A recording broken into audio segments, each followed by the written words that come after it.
తులారాశి వారికి ఈ తెలుగు ఉగాది పండుగ దగ్గర నుంచి ఎలా ఉండబోతుందో ఈ వీడియోలో సవివరంగా సంపూర్ణంగా తెలుసుకుందాం. తులారాశిలో ఏ నక్షత్రాలు వస్తాయనగా చిత్తా నక్షత్రంలోని 3వ పాదం, 4వ పాదం, స్వాతి నక్షత్రంలోని 4 పాదాలు, విశాఖ నక్షత్రంలోని 1, 2, 3 పాదములు కలిపితే తులారాశి.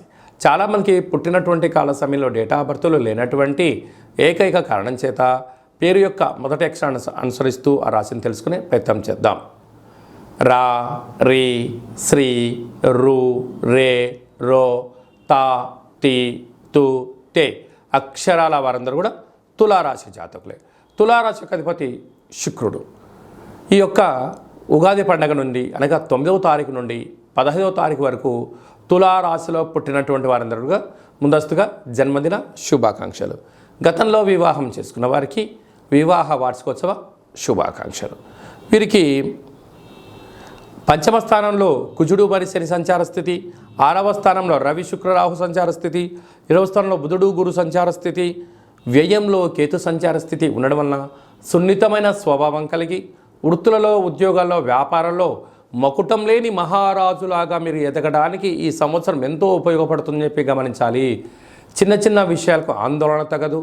పెద్ద పెద్ద సమస్యలు ఏదైనా వచ్చినప్పుడు మౌనంగా, ధ్యానంగా, ఏకాగ్రతగా ఆలోచించండి.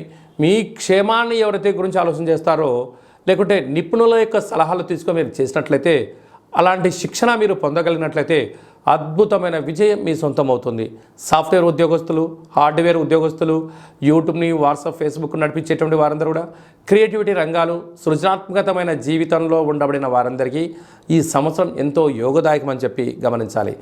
6వ స్థానంలో రాహు సంచారం చేయడం వలన రుణ సమస్యలు, రోగ సమస్యలు, అంతర్గతమైన, బహిర్గతమైన, శారీరక, మానసికమైన ఇబ్బందికి గురయ్యేటువంటి వారందరూ కూడా ఈ సంవత్సరం చేయాల్సిన ఏకైక రెమెడీ ఏమిటయ్యనగా, మీరు ఎంత బరువు అయితే ఉంటారో అంత బరువు కలిగినటువంటి ఉప్పును తులాభారంగా చేసుకొని ఆ ఉప్పుతో శివలింగాకారాన్ని తయారు చేసి, రాశాధిపతి యొక్క శుక్రుడు, 6వ స్థానంలో రాహు, ఈ యొక్క మూలమంత్రాన్ని రుద్రుడి యొక్క మంత్రంతో సంపుటీకరణ చేసి జలంతో అభిషేకం చేయడం వలన అనేక రకాల సమస్యలు తొలగిపోయి మీరు అనుకుంటున్న ఉన్నతమైన జీవితం మీ సొంతం అవుతుందని చెప్పి గమనించాలి.